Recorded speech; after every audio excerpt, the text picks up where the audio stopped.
जम्मू आ गए, दिल्ली आ गए, अलग अलग जगह पे आ गए और अभी सरकार हमको कह रही है कि फिर से हम मेरी बात समझ गए कि सबके साथ मर्डर हो जाता है। हेलो बेटा, सब बच्चों के मन में एक सवाल, जीके जीएस को कैसे कवर करें। यूपी बिहार एपीओ के लिए बच्चे परेशान हैं, जीके जीएस नहीं हो पा रही है, तो जीके जीएस को कैसे कवर करें। आज आपको मात्र 10 से 15 मिनट की वीडियो में जीके जीएस को कवर करने का एक रामबाण तरीका बताएंगे। कैसे आपको पीवाईक्यू हल करने होते हैं, पीवाईक्यू को किस तरीके से स्टडी करना होता है, उसके बारे में आज आपको बताया जाएगा। तो बने रहिए वीडियो के अंत तक। मैं आपके साथ एक क्वेश्चंस की बात करता हूं, ये आपके यूपी एपीओ में आया हुआ है। क्वेश्चंस क्या है? क्वेश्चन है बेटा कि आर्टिकल 108 में संयुक्त बैठक का वर्णन है। संयुक्त बैठक का वर्णन है, संयुक्त बैठक का वर्णन है। क्वेश्चन ये है कि आर्टिकल 108 में संयुक्त बैठक का वर्णन है। ये क्वेश्चंस बेटा स्टेटमेंट में पूछा था और स्टेटमेंट में डालकर पूछ रहा था निम्नलिखित में से कितने कथन सही हैं। केवल एक, केवल दो, केवल तीन, केवल चार, इस तरीके से क्वेश्चंस पूछा गया है। लेकिन हम आपको स्टेटमेंट के क्वेश्चंस को भी बहुत आसानी से कैसे हल किया जा सकता है वो आज आपको बता रहे हैं। तो क्वेश्चंस आप समझ गए। क्वेश्चंस क्या है कि आर्टिकल 108 संयुक्त बैठक। तो बेटा आपको यहां से देखना है कि कोई भी क्वेश्चंस हो, आपका कोई भी क्वेश्चंस आ रहा है तो क्वेश्चंस मैंने जो बताया वो किससे रिलेटेड है बेटा, वो रिलेटेड है आपका यानी संयुक्त बैठक से रिलेटेड है, यानी जॉइंट सीटिंग से रिलेटेड है।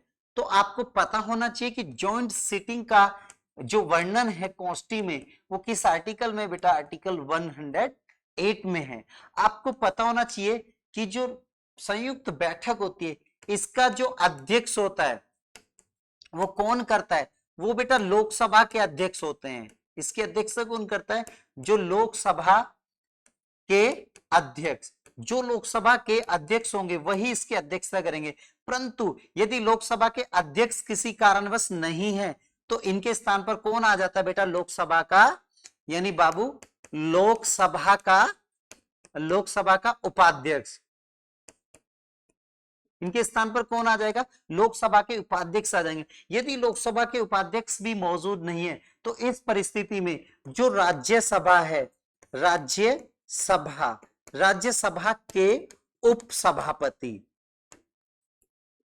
राज्यसभा के कौन आ जाएंगे बेटा, यानी उपसभापति आ जाएंगे। तो आपको यहां से एक क्वेश्चन क्लियर हुआ है मेरे बेटा कि वो ये है कि लोकसभा का जो अध्यक्ष होता है वो संयुक्त बैठक की अध्यक्षता करता है। यदि किसी कारणवश ये एब्सेंट है उसके स्थान पर कौन करता है, लोकसभा का उपाध्यक्ष करता है। यदि उपाध्यक्ष भी नहीं है तो फिर राज्यसभा के सभापति जी करते हैं। लोकसभा का वर्णन किस आर्टिकल में, तो आर्टिकल बेटा किस में, 108 यानी 108 में है। तो इसके साथ आपको और क्या समझना है कि जो बेटा ये संयुक्त बैठक है इसको बुलाता कौन है, यानी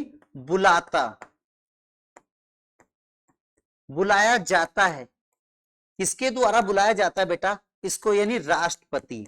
इसको कौन बुलाता है बेटा, इसको राष्ट्रपति के द्वारा बुलाया जाता है। और जो बेटा क्या संयुक्त बैठक होती है इसमें कौन कौन बैठता है, इसमें लोकसभा और आपकी जो राज्यसभा है, लोकसभा और राज्यसभा के मेंबर्स बैठते हैं। इतना ही नहीं, अब आपको जानना है बेटा कि जो लोकसभा होती है, लोकसभा में जो संयुक्त बैठक बैठती है, राज्यसभा लोकसभा दोनों की संयुक्त बैठक बैठती है, उसका बेटा उद्देश्य क्या होता है। आपको यह जरूर पता होना चाहिए कि यह किस उद्देश्य से बैठती है। यदि बेटा किसी कारणवश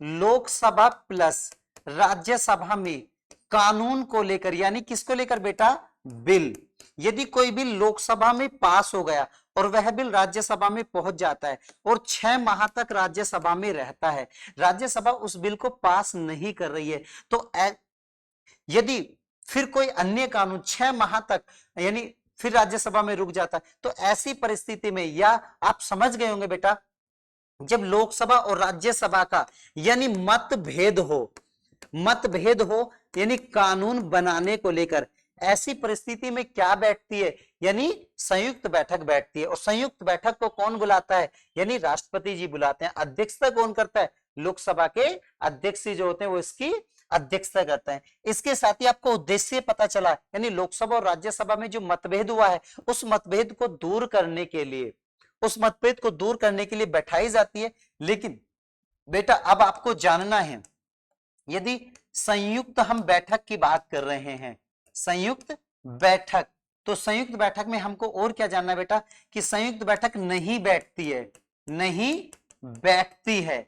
किस किस के लिए नहीं बैठती है? एक तो बेटा किसके, न्यू बिल के लिए, न्यू बिल, यदि कोई न्यू बिल है तो न्यू बिल के लिए संयुक्त बैठक नहीं बैठती है।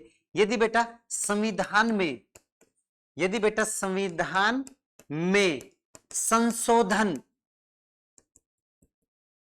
संशोधन विधेयक है, यदि संविधान संशोधन विधेयक है तो उसके लिए संयुक्त बैठक नहीं बैठती है। संविधान संशोधन के लिए संयुक्त बैठक नहीं बैठती है, और जो न्यू बिल है, न्यू बिल के लिए संयुक्त बैठक नहीं बैठती है। और बेटा जो एक क्या है हमारा धन विधेयक, धन विधेयक, धन विधेयक जो है इसका जो वर्णन है बेटा वो किस में है, आर्टिकल 110 में है, और संशोधन का जो है बेटा इसका किसमें, 368 में है। ये आपको पता होना चाहिए। तो 368 के तहत यदि कोई संविधान संशोधन विधेयक है तो उसको लेकर संयुक्त बैठक नहीं बैठती है, धन विधेयक को लेकर संयुक्त बैठक नहीं बैठती है, न्यू बिल को लेकर संयुक्त बैठक नहीं बैठती है। तो बैठती किसको है, यदि कोई बात कॉन्स्टिट्यूशन में पहले से ही है, भारतीय संविधान में पहले से ही है, और उस पर कोई गतिरोध चल रहा है, उससे संबंधित कोई विधेयक आ रहा है, उसमें कोई गतिरोध है, तो उस गतिरोध को दूर करने के लिए या उस मतभेद को दूर करने के लिए संयुक्त बैठक बैठाई जाती है। संयुक्त बैठक को कॉलिंग कौन करता है, अर्थात इसको बुलाने का अधिकार बेटा किसको होता है, तो राष्ट्रपति जी इसको बुलाते हैं। बट इसकी अध्यक्षता कौन करता है, लोकसभा के अध्यक्ष ही करते हैं। यदि वो प्रेजेंट नहीं है तो उपाध्यक्ष ही करते हैं। किसी कारणवश दोनों प्रेजेंट में नहीं है तो फिर कौन करता है, जो राज्यसभा के उपसभापति जी होते हैं, तो राज्यसभा के उपसभापति जी संयुक्त बैठक की चर्चा करते हैं, संयुक्त बैठक की क्या करते हैं बेटा, अध्यक्षता करते हैं। तो इसी के साथ आपको जानना है कि संयुक्त बैठक की अध्यक्षता आपको पता चला, बुलाता कौन है ये पता चला, इसका उद्देश्य क्या होता है ये पता चला, किसके लिए नहीं बैठती है ये पता चला है, और संयुक्त बैठक में कौन कौन शामिल होते हैं, लोकसभा और जो राज्यसभा होती है इन दोनों के सदस्य शामिल होते हैं। और संयुक्त बैठक जो बेटा आज तक कितनी बार बेटा, आज तक बेटा 3 बार संयुक्त बैठक बैठी है। आज तक कितनी बार संयुक्त बैठक बैठी है, तो 3 बार बैठी है। और संयुक्त बैठक की बेटा एक विशेषता है, वो क्या विशेषता है, वो क्या विशेषता है बेटा संयुक्त बैठक की, यदि किसी बिल को लेकर ज्वाइंट सिटिंग होता है, यदि किसी बिल को लेकर संयुक्त बैठक बैठती है, तो मैं बात कर रहा हूं बेटा कि वो जिस बिल को लेकर संयुक्त बैठक बैठी है तब तक वो बिल फाइनल नहीं होता, तब तक जो ज्वाइंट सिटिंग है वो नहीं उठेगी।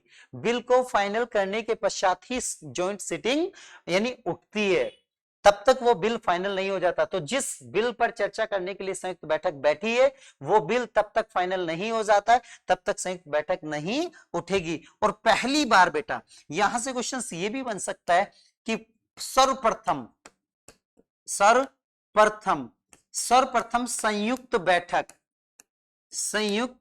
बैठक वो कब बैठी थी बेटा, वो 1961 में बैठी थी। इन दिस टाइम वो पीएम, यदि पीएम की बात करें उस समय प्रधानमंत्री कौन थे, तो उनका नाम था पीटी नेहरू, पंडित जवाहरलाल नेहरू जी। और यहां पर प्रेसिडेंट कौन थे, उनका नाम था डॉक्टर राजेंद्र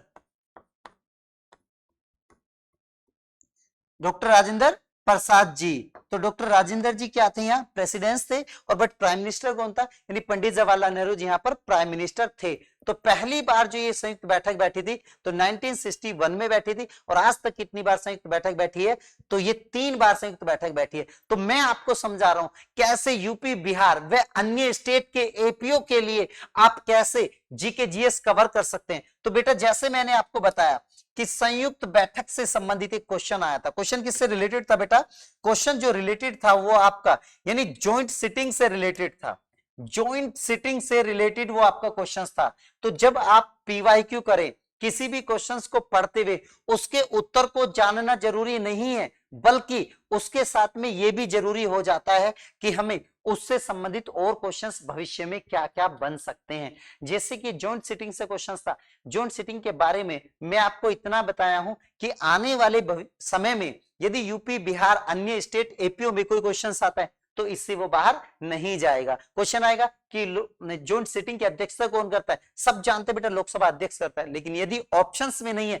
तो उपाध्यक्ष को टिक करना है, यदि दोनों नहीं है तो फिर किसको चुनना है, हमें राज्यसभा के उपसभापति जी को चुनता है। इनकी बुलाता कौन है, राष्ट्रपति जी बुलाते हैं। किसके लिए उद्देश्य से, यानी लोकसभा और राज्यसभा के बीच जो मतभेद चल रहा है उस मतभेद को दूर करने के लिए। मतभेद क्या होता है, यदि किसी कानून को एक सदन पास कर देता है, दूसरा सदन 6 माह से अधिक उस कानून को रोके रखता है तो यह गलत है। उस मतभेद को क्यों रोक रहा है, इस बात को, मुद्दे को सुलझाने के लिए बैठाई जाती है। लेकिन मैं बात कर रहा हूं बेटा, आपको क्या बताया है कि ये नहीं बैठ सकती, किसी नए बिल के लिए नहीं बैठ सकती, संविधान संशोधन विधेयक के लिए नहीं बैठ सकती है, धन विधेयक के लिए नहीं बैठ सकती है। आज तक 3 बार बैठी हुई है। सर्वप्रथम 1961 में बैठी थी। उस समय प्राइम मिनिस्टर कौन थे, पंडित जवाहरलाल नेहरू जी थे, और राष्ट्रपति कौन थे, तो डॉक्टर राजेंद्र प्रसाद जी थे। तो बेटा जैसे मैंने आपको ये क्वेश्चंस बताया है, इसी तरीके से यदि अन्य कोई क्वेश्चंस, तो आपके 50 क्वेश्चंस आते हैं बेटा। एपीओ का जो एग्जाम होता है उसमें 50 नंबर की जीएस आती है।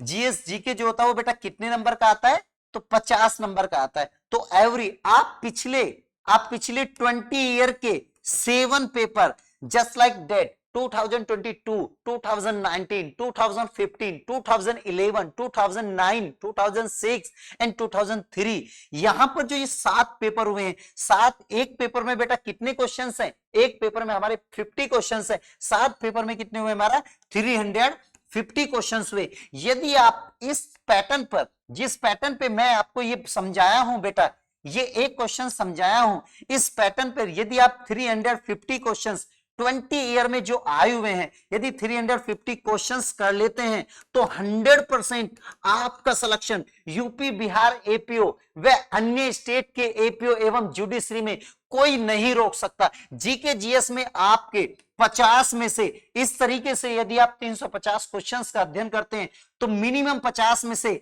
47 के आसपास में आपके मार्क्स आएंगे, जबकि बच्चे जीके जीएस में 10-15 से ऊपर नहीं पहुंच पाते हैं। तो इसलिए मैंने आपको ये रामबाण तरीका बताया किस तरीके से आप जीके जीएस को कवर कर सकते हैं। ये फर्स्ट तरीका है बेटा जीके जीएस को कवर करने का। सेकंड तरीका भी मैं आपको बताने वाला हूं, बने रहिए हमारे वीडियो के साथ। नेक्स्ट वीडियो में मिलते हैं, जीके जीएस को कैसे कवर करें, फिर सेकंड तरीका बताएंगे। इन 2 तरीके में से यदि कोई भी बच्चा एक तरीके को अपना लेता है तो वह निश्चित ही जीके जीएस में ही नहीं बल्कि लॉ के कोई भी क्वेश्चंस में यही पैटर्न अपनाना है, आपका 100% सिलेक्शन होगा। आपके सिलेक्शन को कोई काट नहीं सकता, क्योंकि हम हैं अब आपके साथ। Subscribe for more content.